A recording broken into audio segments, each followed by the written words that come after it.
Hello everyone, again welcome to my YouTube channel. आज की video के लिए मैंने टॉपिक लिया है इंटीग्रल इक्वेशन मैथ एमएससी।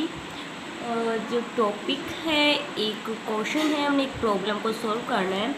सो हमारे पास कैसी है, reduce the boundary value problem y double dash x plus a x y dash x plus b x equal to g x subject to y at a is equal to y naught and y at b equal to y1, where x running between a to b to Fredholm integral equation।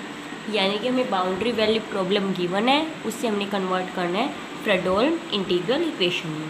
सो सबसे पहले Fredholm integral equation के अंदर क्या बात होती है, उसके अंदर जो हमारा इंटीग्रल होता है उसकी लिमिट होती है दोनों की दोनों कांस्टेंट। देखो, एक वोल्टेरा इक्वेशन होगी, एक फ्रेडहोल्म। वोल्टेरा के अंदर जो अपर लिमिट होती है वो एक वेरिएबल होती है, बट फ्रेडहोल्म में एक जो लिमिट होगी वो कैसी होगी, दोनों की दोनों ही कांस्टेंट होंगी। सो हम स्टार्ट करते हैं इसका solution. Let y double dash x, जो वाई डबल डैश एक्स है इसको हमने ले लिया यू ऑफ एक्स। ओके, इससे कहते हैं इक्वेशन 1। नाउ अब हम क्या निकालेंगे, देखो क्योंकि हमें इनकी वैल्यूज़ पता है। ओके, सो हम यहाँ तक पहुँचेंगे इनका इंटीग्रेशन करते हुए। सो पहले हमने इंटीग्रेट किया both side of equation from a to x. हमने ए से एक्स के बीच में इंटीग्रेशन कर रहे हैं। सो क्या हो जाएगा, ये y dash x equal to, देखो क्योंकि वाई डैश एक्स और हमारी लिमिट कैसी है, एक्स ए से एक्स है। सो एक बार हमारा वाई डैश एक्स रहेगा और फिर दूसरी बार जब हम माइनस में ए पुट करेंगे तो वाई डैश ए हो जाएगा। यहाँ माइनस में वाई डैश ए उधर जाके प्लस का कर दिया direct. Okay, and integration over a to x u t d t with respect to t किया हमने इंटीग्रेशन।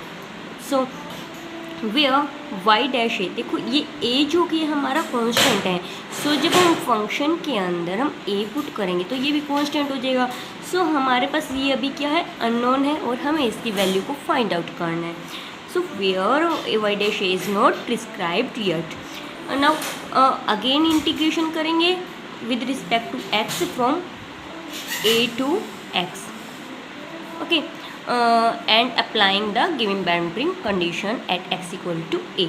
तो हमने बाउंड्री कंडीशन को अप्लाई करने साथ में। सो वी फाइंड, तो हमने इंटीग्रेशन किया, यहाँ पर क्या हो जाएगा, वाई डैश एक्स बन जाएगा और इसकी लिमिट कैसी होगी, ए टू एक्स। एक बार वाई डैश एक्स में एक्स पुट करेंगे तो वाई ऑफ एक्स रहेगा, फिर माइनस में वाई ऑफ ए। ठीक है, जब ए पुट करेंगे तो माइनस का वाई ऑफ ए इक्वल में जाके पॉजिटिव वाई हो गया और प्लस एक्स माइनस, देखो यहाँ पर इसके इंटू में कुछ नहीं है तो 1 है, तो 1 का इंटीग्रेशन क्या हो जाएगा, टी आएगा क्योंकि विद रिस्पेक्ट टू टी कर रहे हैं। एंड टी की जगह हमारा क्या पुट होएगा, लिमिट क्या होगी ए टू एक्स, तो टी एक्स माइनस ए। सो ये हो जाएगा वाई डैश ए, ये तो एज इट इज़ था, कॉन्स्टेंट था, और हमारा वहाँ पर हमने पुट कर दिया एक्स माइनस ए, और इसके ऊपर डबल इंटीग्रेशन अप्लाई हो जाएगा। ओके, तो इसके ऊपर हमारे क्या लग जाएगी, फॉर्मूला अप्लाई कर देंगे हम इसके ऊपर। सो जब हमारे पास इंटीग्रल्स रिपीट होती हैं तो हम कॉची फॉर्मूला अप्लाई करते हैं उसके ऊपर। सो ये क्या रह जाएगा, ए टू एक्स, वो क्या होता है 1/, जब हमारे पास n होता है तो 1/, देखो दो इंटीग्रल है तो 1/n माइनस 1 का फैक्टोरियल, तो यहाँ पर 2 है तो 2 माइनस 1 का फैक्टोरियल, तो 1/1 का फैक्टोरियल। देखो यहाँ 1/1, दो इंटीग्रल है, n की जगह 2 है तो 1/2 माइनस 1 का फैक्टोरियल, वो तो हो जाएगा 1। ओके, एंड फिर उसके बाद x माइनस ए की पावर n माइनस 1, तो यानी कि 2 minus 1, so x minus 1 a की power 1 and u t d t. यह हमने Cauchy formula for repeated integral apply किया है। So now using boundary condition at x equal to b, अब हम क्या कर रहे हैं, जो हमारी कंडीशन थी उनको हम बस यूज़ करते हुए जा रहे हैं। सॉरी, यहाँ पर जो यहाँ पर वैल्यू थी वाई एट ए, हमें इनिशियल कंडीशन में हमें वाई नॉट गिवन थी, तो यहाँ पर वही पुट किया है। अब जब हमने यहाँ पर अब second boundary condition x equal to b पर अप्लाई कर रहे हैं, तो ये यहाँ पर x की जगह b पुट किया, ओके, एंड b पुट करके इक्वल टू क्या हो जाएगा, x इसकी वैल्यू हमें गिवन है y1 इक्वल टू जो वाई नॉट, जहाँ जहाँ x है वहाँ हमने b पुट कर दिया है, एंड हमें यहाँ से क्या मिल जाएगा, हमें इसकी वैल्यू को डिटरमाइन करना है। सो y डैश a की वैल्यू हम यहाँ से निकाल ली है, y dash a is equal to, पहले यहाँ पर y माइनस वाई नोट हुआ, ओके, और क्योंकि हमें इसकी वैल्यू चाहिए तो फिर यहाँ पर ये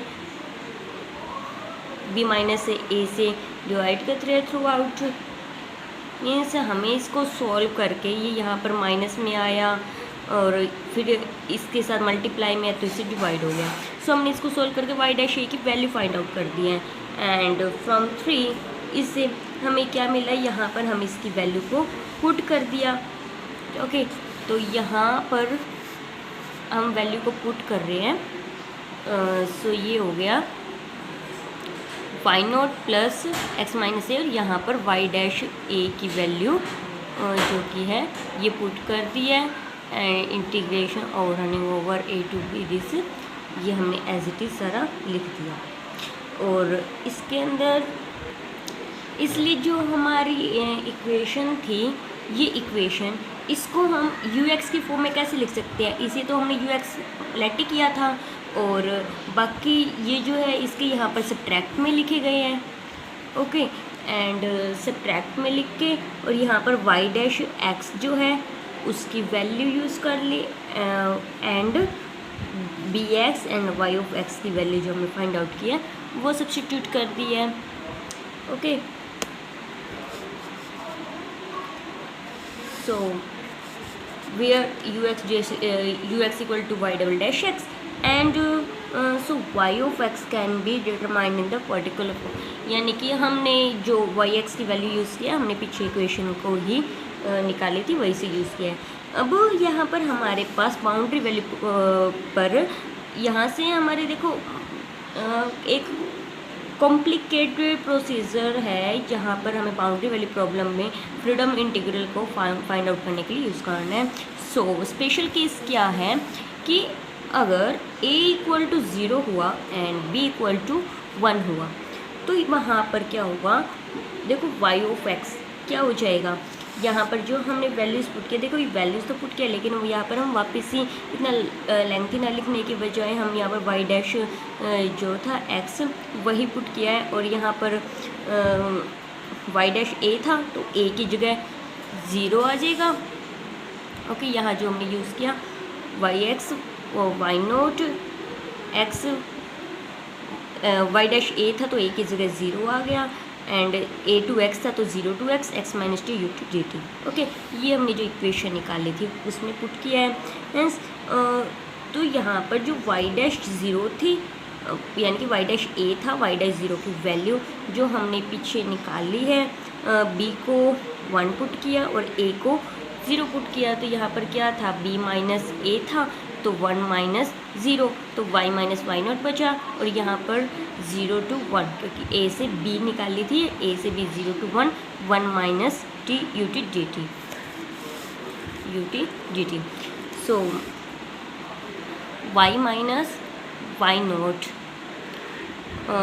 इज इक्वल टू, अब हम क्या कर रहे हैं, इसको ब्रेक कर रहे हैं, किसमें, x, देखो 0 to x and x to 1, दो पार्ट में हमने इसको ब्रेक किया, okay.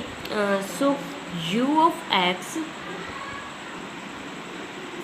So u of x gx minus ax, and यहाँ पर ही हमने a की यानी कि ux यानी कि y डबल डैश x, सो उसकी जो पूरी वैल्यू क्या बनी है, जब a 0 है और b 1 है तो ये वैल्यू को हमने सब्स्टिट्यूट कर दिया यहाँ सब जगह, बस वही क्या है, and g x equal to, इसके अंदर से हमने कॉमन ले लिया है, जो y माइनस वाई नोट जैसे कॉमन आ रहे थे, ए एक्स प्लस बी एक्स, बस इसे सॉल्व किया है और ये कॉमन निकाल लिए हैं, और इसके अंदर हमारे क्या बन गया, एक कर्नल बन गया है 0।